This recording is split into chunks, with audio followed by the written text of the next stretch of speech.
Welcome back to new lecture session. आज के lecture में हम डिस्कस करने वाले हैं आईआईटी जैम के सिलेबस के बारे में, जो कि बीएससी के बाद एमएससी करने के लिए एंट्रेंस एग्जामिनेशन होता है। तो आज के इस वीडियो सेशन में हम डिस्कस करेंगे syllabus of IIT jam biotechnology, tips कि हम कैसे प्रिपेयर कर सकते हैं इस एग्ज़ाम के लिए, और आने वाले वीडियो लेक्चर्स में आपके लिए topic wise syllabus wise lecture sessions होंगे जिसमें कॉन्सेप्ट्स एक्सप्लेन किए होंगे बहुत ही इजी वे से। तो चलिए डिस्कस करते हैं सिलेबस। चलिए one by one syllabus discuss करते हैं। जैसे कि जो बच्चे अभी बीएससी में first year second year graduation में हैं और ये वीडियो देख रहे हैं, उनको मैं बता दूं कि अगर आप बायोटेक्नोलॉजी के सब्जेक्ट के लिए ऑप्ट कर रहे हो एग्ज़ाम देने के लिए, एंट्रेंस एग्ज़ाम बायोलॉजी के लिए ऑप्ट कर रहे हो, यानी कि आप लाइफ साइंसेस के कोई भी सब्जेक्ट के अंडर पढ़ाई कर रहे हो, जैसे कि बॉटनी सब्जेक्ट आपका हो सकता है, जूलॉजी है, माइक्रोबायोलॉजी है, बायोटेक्नोलॉजी, ऐसे कोई भी सब्जेक्ट्स आपके हैं, तो आप इस एग्ज़ाम के लिए आप अपियर हो सकते हो।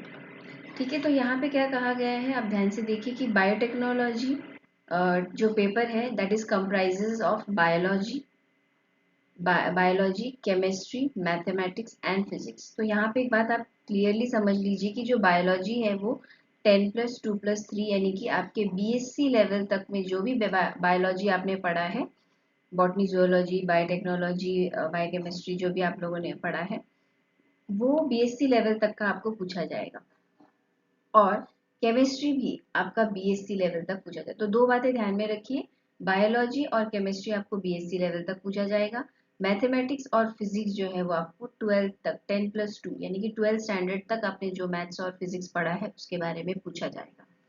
ठीक है, तो पहला चैप्टर जो है सिलेबस में वो है सेल बायोलॉजी। ठीक है, जो कि काफ़ी इजी है, और अगर आपने बचपन में सेल्स के बारे में अच्छे से पढ़ा है, प्रोकैरियोटिक सेल, यूकैरियोटिक सेल, है ना, उसके स्ट्रक्चर के बारे में हमें यहाँ फिर से पढ़ना पड़ता है, मेम्ब्रेन स्ट्रक्चर्स के बारे में पढ़ना होता है, जैसे कि आपको पता है कि मेम्ब्रेन इज लिपोप्रोटीनेशियस इन नेचर, हमने पढ़ा है ना। और इसमें सेल के अंदर जो भी ऑर्गेनेल्स हैं उनके ऑर्गेनाइजेशन, इंटरनल ऑर्गेनाइजेशन के बारे में हम पढ़ते हैं, प्रोटीन ट्रांसपोर्ट के बारे में हम पढ़ते हैं, दो सेल के बीच का कम्युनिकेशन कैसा होता है उसके बारे में पढ़ते हैं। ठीक है, सेल साइकिल के बारे में पढ़ते हैं, मियोसिस माइटोसिस के बारे में पढ़ते हैं, सेल डिवीजन के बारे में पढ़ते हैं। ये बेसिक है, आपको मैंने जितने भी टॉपिक्स आपने सुना, अभी मैंने जो भी रीड किए, ये सब आपने 11th-12th तक पढ़ा है। ठीक है, मैं ऐसा नहीं कह रही कि फर्स्ट ईयर में पढ़ा है, सेकेंड ईयर में पढ़ा है, 11th-12th तक पढ़ा है। इसको और ज़्यादा डिटेल कॉन्सेप्ट में आपको पढ़ाई करनी है। चलिए, तो नेक्स्ट देखते हैं। इसी तरह सीक्वेंस वाइज हम देख सकते हैं, बायोकेमिस्ट्री का सिलेबस उन्होंने दिया है। ठीक है, बेसिक बायोकेमिस्ट्री आपने 11th-12th में भी पढ़ा है, माइकलिस मेंटेन इक्वेशन पढ़ा है, एंजाइम कैटालिसिस के बारे में पढ़ा है आपने। ठीक है, फिर वाइटामिन्स के बारे में, बायो एनर्जेटिक्स के बारे में, फ्री एनर्जी चेंज यानी कि थर्मोडायनेमिक्स डायनेमिक्स में हम थोड़ा सा जाते हैं, जो कि 11th-12th में हमें आया था। ग्रेजुएशन में भी थोड़ा डिटेल में थर्मोडायनामिक्स आता है। देन मेटाबॉलिज्म, जहां आपको ग्लाइकोलिसिस, जो कि आपने 11th-12th में भी पढ़ा है, TCA cycle, oxidative phosphorylation, photosynthesis वगैरह वगैरह, nitrogen fixation, urea cycle. Okay, ये सारी चीजें सेम है 11th-12th में जो थी, थोड़ा सा डिटेल में आगे आकर पढ़ना पड़ता है। तो जो भी स्टूडेंट्स ऐसे हैं जिन्होंने मेडिकल नीट के लिए काफ़ी हद तक प्रिपेयर किया था, 1 साल 2 साल, और नहीं हुआ और उन्होंने डिसाइड किया कि हम बीएससी कंटिन्यू करेंगे, तो उन स्टूडेंट्स के लिए ये सिलेबस बहुत इजी जाएगा, क्योंकि उन्होंने ये सिलेबस ऑलरेडी डिटेल में नीट के लिए पढ़ा है। ओके, जेनेटिक्स, जब हम जेनेटिक्स के बारे में कहते हैं तो हम जीन्स, हमने मोनोहाइब्रिड, डाईहाइब्रिड, ऐसे क्रॉसेस आपने पढ़े। ठीक है, जीन्स के बारे में आपने पढ़ा। तो यहाँ पे बेसिकली जेनेटिक्स में आपको पढ़ना है, मेंडल्स लॉ के बारे में आपने पढ़ा था। ठीक है, मेंडेलियन इनहेरिटेंस पैटर्न के बारे में, पेडिग्री एनालिसिस पढ़ा आपने, क्रोमोसोमल बेसिस ऑफ इनहेरिटेंस। ठीक है, then genetic recombination, mapping, plant breeding, ये सारे बेसिक टॉपिक्स जो हैं वो जेनेटिक्स में कवर होते हैं। उसके बाद मॉलिक्यूलर बायोलॉजी है, जो कि काफ़ी इम्पोर्टेंट और काफ़ी इजी और कंसेप्चुअल चैप्टर है, या आप कह सकते हैं एक टेक्स्ट बुक है, ऐसा आप कह सकते हैं।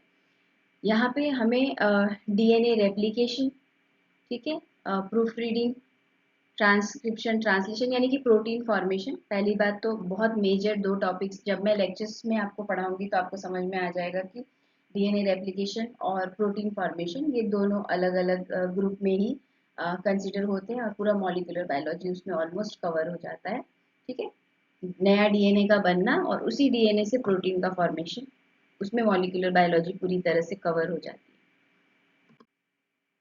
उसके बाद इवोल्यूशन, तो इवोल्यूशन भी काफ़ी इंटरेस्टिंग है जिसमें आप डार्विनियन व्यू या डार्विनियन कॉन्सेप्ट के बारे में पढ़ते हैं, जिसमें आप पॉपुलेशन जेनेटिक्स के बारे में पढ़ते हैं। हाँ, हार्डी विनबर्ग इक्वेशन, यहाँ पे एक छोटा सा इक्वेशन आता है और बहुत इजी एक न्यूमेरिकल आता है जो फॉर्मूला बेस्ड है, तो इसमें इतना कुछ डिफिकल्ट नहीं होता। ठीक है, उसके बाद किस तरह से सेल ओरिजिनेट हुए, फॉसिल्स, फिर हम उनके जो एराज हैं डिफरेंट एराज के बारे में पढ़ते हैं। ठीक है, time period, geological time scale, उसके बारे में थोड़ा बहुत इवोल्यूशन में पढ़ा जाता है। देन है माइक्रोबायोलॉजी। तो माइक्रोबायोलॉजी में हम जनरली माइक्रो ऑर्गेनिजम्स के बारे में पढ़ेंगे, उनका ग्रोथ, उनका कल्टीवेशन, ठीक है, आइसोलेशन, ठीक है, जैसे कि वायरस, बैक्टीरिया, फंजाई, अलग अलग माइक्रो ऑर्गेनिजम्स के ग्रोथ एंड डेवलपमेंट के बारे में, उनको कैसा न्यूट्रिएंट्स चाहिए उनके ग्रोथ के लिए। ठीक है, और उससे रिलेटेड कुछ ग्राफ, उनके ग्रोथ पैटर्न के ऊपर कुछ ग्राफ, इनके बारे में आपको माइक्रोबायोलॉजी में पढ़ना होता है। फिर आता है प्लांट बायोलॉजी। तो बेसिक बॉटनी जिसने भी पढ़ा है उसको ये बहुत इजी जाएगा। 11th स्टैंडर्ड का जो भी प्लांट से रिलेटेड चैप्टर, मॉर्फोलॉजी, एनाटॉमी, ये सब आपने अच्छे से रीड कर लिया है तो ये आपको इतना डिफिकल्ट नहीं लगेगा। Types of tissues, organs, plants के बारे में बात हो रही है। प्लांट्स में प्राइमरी ग्रोथ, सेकेंडरी ग्रोथ हमें पता है। मॉर्फोजेनेसिस यानी कि ऑर्गन फॉर्मेशन, मॉर्फोजेनेसिस के बारे में हमने पढ़ा। फ्लावर का डेवलपमेंट किस तरह से होता है, ठीक है, गैमेटोजेनेसिस, एम्ब्रियोजेनेसिस, डोरमेंसी क्या होती है, जर्मिनेशन क्या होता है, तो ये एकदम आपको याद आ रहा होगा। प्लांट हार्मोन्स के बारे में आपने ऑक्सिन, जिबरेलिन, साइटोकाइनिन वगैरह, एब्सिसिक एसिड, इनके बारे में आपने 11th 12th में पढ़ रखा है। कि भी प्लांट्स को कुछ स्ट्रेस होते हैं, बायोटिक एंड अबायोटिक स्ट्रेस, और ये सारे इंफॉर्मेशन, ये सारे डेटा आपको इंटरनेट में बहुत इजीली मिलता है। और इंटरनेट में नहीं भी आपको ढूंढना आता है तो टेक्स्ट बुक्स बहुत अच्छा वे है जिससे आप ये सारी इंफॉर्मेशन कलेक्ट कर सकते हैं। उसके बाद आता है एनिमल बायोलॉजी। ठीक है, यहाँ पे भी बेसिक एनिमल बायोलॉजी आपसे पूछा जा रहा है, कोई ज़्यादा ऐसे रॉकेट साइंस यहाँ पूछा नहीं जाएगा। जैसे कि एनिमल बायोलॉजी में आपने पढ़ा है अगेन 12th स्टैंडर्ड में digestive system, circulatory system, 10th में भी पढ़ा है, फिर से 12th स्टैंडर्ड में भी और ज़्यादा डिटेल में पढ़ा है। Respiratory, excretory, nervous, reproductive, endocrine system, ये सारे बेसिक, एंड इम्यूनोलॉजी, ये बेसिक सिस्टम्स हैं एक ह्यूमन बॉडी या एक एनिमल के बॉडी में। Digestion, circulation, respiration, excretion, nervous system, reproductive system, endocrine system, and immunity, immunology जिसे हम कहते हैं। तो उसके हमने टाइप्स पढ़े थे, इनेट and adaptive immunology, sorry immunity. Immune cells के बारे में पढ़ना है, इम्यूनोग्लोबुलिन्स के बारे में पढ़ना है ना। उसके बाद एनिमल डेवलपमेंट का ये दूसरा पार्ट है, एनिमल्स में ही है, जिसमें फर्टिलाइजेशन, एम्ब्रियोनिक पैटर्न, जिस तरह प्लांट में हम लोग फ्लावर फॉर्मेशन वगैरह पढ़ते हैं, फ्लावर डेवलपमेंट पढ़ते हैं, उसी तरह एनिमल का भी वही है कि एक बार फ्यूजन हो जाने के बाद किस तरह से एक सेल जो है वो एक होल बॉडी या होल ऑर्गेनिज्म में कन्वर्ट हो जाता है। तो वहाँ बहुत सारे पैटर्न्स होते हैं, जैसे क्लीवेज, गैस्ट्रुलेशन, ठीक है, सेल डिफरेंशिएशन, मॉर्फोजेनेसिस, ये है। तो ये भी काफ़ी आसान सा कॉन्सेप्ट है। फिर आते हैं हम इकोलॉजी, नेक्स्ट चैप्टर कह सकते हैं या नेक्स्ट बुक कह सकते हैं आप। तो यहाँ पे हम क्लाइमेट पैटर्न्स के बारे में पढ़ते हैं। इकोलॉजी भी काफ़ी इंटरेस्टिंग होता है और काफ़ी लॉजिकल होता है। टेरेस्ट्रिक एंड एक्वेटिक बायोम्स, हैबिटेट के बारे में हम पढ़ते हैं। ठीक है, फैक्टर्स जो पॉपुलेशन डेंसिटी को इफेक्ट करता है, then interaction, ecosystem, ecological remediation, ये सारी बातें हम इकोलॉजी में पढ़ते हैं। इकोलॉजी में काफ़ी कम टॉपिक्स उन्होंने कंसिडर किए हैं। फिर आता है बायोटेक्नोलॉजी, जिसमें थोड़ा सा टेक्निक से रिलेटेड आपको क्वेश्चन आता है, जैसे कि प्लांट टिश्यू कल्चर पे आता है, क्लोनिंग ऑफ एनिमल्स, ठीक है, cell nuclear transfer, applications of recombinant DNA technology. ठीक है, रिकॉम्बिनेंट डीएनए टेक्नोलॉजी क्या होता है ये तो आपको पता है, बेसिक आपने 11th 12th में पढ़ रखा है। ठीक है, उसके बाद ये पूरा टेक्निक का पार्ट है। बायोटेक्नोलॉजी फिर भी एक हम कह सकते हैं एक चैप्टर है, पर ये अभी मेथड्स इन बायोलॉजी यानी कि ये सारे लाइफ साइंसेस के जो भी सब्जेक्ट्स मैंने आपको अभी दिखाए, ये सारे लाइफ साइंस के सब्जेक्ट्स थे, starting from cell biology, biochemistry, molecular biology, okay, evolution, ecology, genetics, animal plant biology, ये सारे लाइफ साइंसेस के अंडर आते हैं।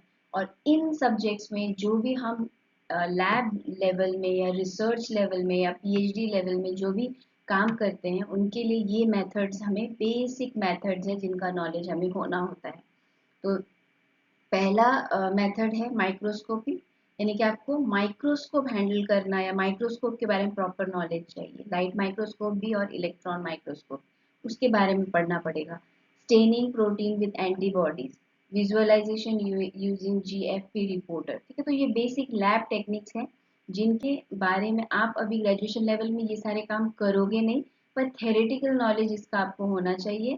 फ्यूचर में जाके आप ज़रूर करोगे, मास्टर्स में भी कर सकते हो। अगर आप आईआईटीज़ में एडमिशन आपको मिल जाता है तो आप मास्टर्स में भी करोगे, नहीं तो आगे जाके रिसर्च या पीएचडी में तो 100% आपको इस पे काम करना ही पड़ेगा। ये सारे मशीन्स हैं, ये सारे टेक्निक्स हैं जिसके हेल्प से हमें कोई किसी भी तरह का रिसर्च या स्टडी हम कर सकते हैं। तो UV spectrophotometry, chromatography, cell fractionation by centrifugation, electrophoresis, हाँ ये तो सबको पता है। सेंट्रीफ्यूगेशन और इलेक्ट्रोफोरेसिस ये आप लोगों को पता है, सुना है आपने, ठीक है। फिर मॉलिक्यूलर बायोलॉजी में जो टेक्निक्स आते हैं वो DNA cloning, polymerase chain reaction के बारे में भी आपको पता है, जहाँ पे हम डीएनए के सीक्वेंसेस को ज़्यादा अमाउंट में बढ़ाते हैं, डीएनए के कंटेंट को बढ़ाते हैं, पीसीआर कहते हैं हम उसे। तो इसमें ऐसा कुछ नहीं है कि आपने कभी सुना नहीं और देखा नहीं, कुछ टॉपिक्स ऐसे ज़रूर हैं जो आपने बेसिक 11th-12th में पढ़ा है। मैं आपको ऐसा बिल्कुल नहीं कह रही कि आपने फर्स्ट ईयर में पढ़ा है, सेकेंड ईयर में पढ़ा है, ग्रेजुएशन में पढ़ा है, क्योंकि आप में से बहुत सारे स्टूडेंट अभी फर्स्ट ईयर में भी हो सकते हैं, सेकेंड ईयर में भी हो सकते हैं। तो आपको मैं सब बता दूं कि आपने 11th-12th में ये सारी बातें पढ़ रखी हैं, बस आपको अभी और डिटेल में उसके बारे में नॉलेज गेन करना ज़रूरी है। तो अब बात आती है कि सिलेबस तो हमने देख लिया है ना, पर अब प्रिपेयर कैसे करें। करना तो है प्रिपेयर, पर करें कैसे। तो सबसे पहली बात है, किसी भी साइट से, किसी भी चैनल से, मतलब किसी भी चैनल से आप मटेरियल ले सकते हो, स्टडी मटेरियल, ठीक है। अभी वो कैसा, आप YouTube वीडियोस देखिए, ठीक है, जहाँ पे आपको कोई टीचर पढ़ा रहा होगा, एक्सप्लेन कर रहा होगा। अगर आपको किसी के एक्सप्लेनेशन से समझ नहीं आता तो आप लाइब्रेरी में जाइए, आपके रिस्पेक्टिव कॉलेज के लाइब्रेरीज में जाइए, वहाँ से आप पर्टिकुलर उस टॉपिक, बायोकेमिस्ट्री उसका बुक इशू करिए, सेल बायोलॉजी उसका बुक इशू करिए, ठीक है। आपको अगर फॉरेन ऑथर्स के बुक बहुत डिफिकल्ट लगते हैं तो आप इंडियन ऑथर्स के करिए। अगर आपको इंग्लिश समझ में ज़्यादा नहीं आती और लैंग्वेज बहुत डिफिकल्ट लगता है तो आप छोटे छोटे पतले पतले बुक से शुरू करिए। ऐसा नहीं कि एकदम बहुत मोटा 2-3 किलो 5 किलो 10 किलो का टेक्स्ट बुक हम लेंगे तो ही हमारी पढ़ाई बहुत अच्छी होने वाली है, ऐसा नहीं है। तो आप छोटे छोटे इंडियन ऑथर के टेक्स्ट बुक से शुरुआत करिए, इजी होता है, लैंग्वेज समझने में बहुत आसानी होती है। तो नोट्स के लिए मैंने आपको कहा है, नोट्स प्रिपरेशन में आप ऑनलाइन थ्रू जा सकते हो या फिर आप ऑफलाइन थ्रू भी जा सकते हो। ऑनलाइन यानी कि इंटरनेट पे बहुत मटेरियल पड़ा है यूट्यूब में, जिसमें से आप ऑनलाइन आप बस सर्च करिए एक बार सेल बायोलॉजी के लेक्चर्स, तो आपको भर भर के मिलेंगे, ठीक है। कुछ ऑथेंटिक साइट्स हैं, मतलब चैनल्स हैं, जैसे कि आईएफएस लाइफ साइंसेस के लिए, ठीक है, ये आप एक ले सकते हो। बाकी तो आपको पता ही है, फिजिक्स वाला है, बायजूस है, ये सब बड़े बड़े चैनल्स हैं जो आपको ऑलमोस्ट ये सारे मटेरियल दे देंगे। अन अकेडमी है, ठीक है, जिसमें आपको ये सारे मटेरियल मिल जाते हैं, आपको प्रॉपरली सर्च करना पड़ेगा। नेक्स्ट है अंडरस्टैंडिंग द कॉन्सेप्ट। तो आपने जो लिखा है नोट्स, यूट्यूब से आपने लेक्चर पढ़ा, देखा, 1 घंटे का लेक्चर किया, तो वो आपको समझ में आया क्या, आना चाहिए समझ में। कॉन्सेप्ट समझना बहुत ज़रूरी है, नहीं तो क्वेश्चन सॉल्व करना नहीं आएगा। सो अंडरस्टैंडिंग द कॉन्सेप्ट्स, ये सब सेकेंड इंपॉर्टेंट पॉइंट हुआ। सॉल्विंग द क्वेश्चन पेपर, तो क्वेश्चन पेपर आपको वेबसाइट में मिल जाएगा, आप गूगल करोगे आपको गूगल में मिल जाएगा, ठीक है। कहीं से भी क्वेश्चन पेपर डाउनलोड करिए और फिर उसका प्रिंट ले लीजिए, या फिर आपको ऐसे ही दिख रहा है स्क्रीन पे तो आप वैसे भी सॉल्व करिए। क्वेश्चन पेपर सॉल्व करना है। बहुत बार ऐसा होगा कि आप जिस चैनल के लेक्चर्स अटेंड कर रहे हैं उनके लेक्चर के एंड में भी वो क्वेश्चन सॉल्व करवाते हैं, ठीक है, पर इतने सफिशिएंट नहीं होते, तो आपको खुद सर्च करके क्वेश्चन सॉल्व करने चाहिए। Okay, revising the concept. तो जो आपने ऑनलाइन ऑफलाइन किसी भी तरह के मोड से जो लेक्चर का कंटेंट गैदर किया है, आपने नोट्स बनाए, नोट्स प्रिपेयर किए, समझा आपने उन सारी चीज़ों को, उसको बार बार रिवाइज करिए। अभी आपने मान लीजिए एक लेक्चर आपने अटेंड किया, फर्स्ट लेक्चर अटेंड किया, और उस पर आपने कोई एक दो क्वेश्चन सॉल्व किए, ठीक है। एक हफ्ता होते होते आप वो लेक्चर में क्या पढ़ा था भूल जाओगे, क्योंकि आप और आने अगले वाले दिन सेकेंड लेक्चर अटेंड करोगे, थर्ड लेक्चर, फोर्थ लेक्चर, इस तरह से लेक्चर की सीरीज आप अटेंड करोगे। पहला जो चैप्टर है सपोज सेल बायोलॉजी, ऑलमोस्ट वो चैप्टर का सारा टॉपिक खत्म होने में 15 दिन लग सकते हैं, ठीक है। जितना आपको सिलेबस दिया है 15 दिन, हर एक दिन आप 1.5 2 2 घंटे के लेक्चर करोगे तब जाके वो सिलेबस खत्म होता है। तो आप एक हफ्ते में हर एक लेक्चर सीरीज करते करते आप पहले लेक्चर की बातें भूल जाते हो, तो you have to come back again, और फिर से आपको रिवाइज करना है कि पहले लेक्चर में क्या हुआ था, फिर से क्वेश्चन सॉल्व करना है कि मुझे समझ में आ रहा है क्या, वो जो कॉन्सेप्ट मैंने पहले दिन समझा था क्या वही कॉन्सेप्ट मेरे दिमाग में अभी भी है। कभी कभी हम चीज़ें भूल जाते हैं, ठीक है। और आजकल तो हम इतने ज़्यादा डिस्ट्रैक्ट हो जाते हैं मोबाइल फोन्स और इसमें, तो हम टाइम बहुत कम देते हैं और भूल जाते हैं, चीज़ें बहुत जल्दी डिलीट हो जाती है हमारे दिमाग से। तो इस तरह से हमें बैक जाते रहना है, फिर आप सेकेंड लेक्चर पे जाइए, थर्ड लेक्चर पे जाइए, इस तरह से रिवीजन आपको करते रहना है। ओके। अगर आपको क्वेश्चन पेपर सॉल्विंग में पता नहीं चला कि क्वेश्चन पेपर ले कहाँ से लाए कहाँ से, तो आप अमेजोन या फ्लिपकार्ट पे ऐसे टेक्स्ट बुक्स भी सर्च कर सकते हैं, sample question papers for IIT jam biotechnology, ऐसी पूरी की पूरी बुक्स मिल जाती हैं जिसमें क्वेश्चन विद सॉल्यूशन भी दिया रहता है। तो आई थिंक वो ज़्यादा रिलायबल और ज़्यादा आपके पास ऑप्शंस रहेंगे क्वेश्चन सॉल्व करने के, और आपकी प्रैक्टिस बहुत अच्छी होगी, ठीक है। तो आई होप आपको जो मैं कन्वे करना चाहती थी वो आप तक पहुंच चुका है, और इसमें आज के लेक्चर में हमने सिलेबस डिस्कस किया, कैसे प्रिपेयर करना चाहिए वो डिस्कस किया। आने वाले लेक्चर्स में एज पर चैप्टर्स, जिस तरह से सीक्वेंस आपको मैंने दिखाया है, जिस तरह से सिलेबस आपको दिखाया है, उस हिसाब से मैं 1 बाय 1 लेक्चर्स आपको आप तक पहुंचाने की कोशिश करूंगी, ठीक है। तो आप जुड़े रहिए चैनल से, अगर आपने सब्सक्राइब नहीं किया है तो चैनल को सब्सक्राइब करिए, ताकि जब भी मैं अपने सिलेबस के हिसाब से, आईआईटी जैम के सिलेबस के हिसाब से लेक्चर्स अपलोड करूँ तो वो आप तक इजीली पहुंच जाए, ठीक है। So thank you so much for listening.